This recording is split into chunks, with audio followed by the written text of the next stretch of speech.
ইফতারি সামনে রেখে দোয়া কবুল হয়। বিশ্বাস হয়? কি সামনে রেখে? সামনে ইফতারি। বসে থাকে আমরা তৃষ্ণায় সারাটা দিন, ছাতি ফেটে যায়।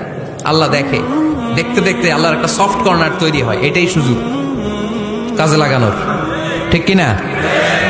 মুমিন যোগ্য যে কোপ মারে, সময় মতো কাজ করে, ঠিক কিনা?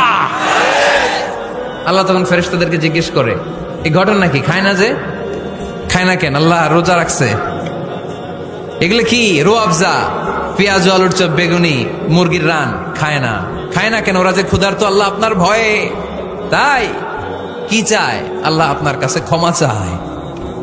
ক্ষমা চায়, আল্লাহ রহমতের দরিয়ায় জোশ খেলে যায়। আল্লাহ তখন বলে, আমারে দেখছে নাকি ওরা? ফেরেশতারা বলে, না দেখে নাই। আমার জান্নাত জাহান্নাম দেখেছে? না দেখে নাই।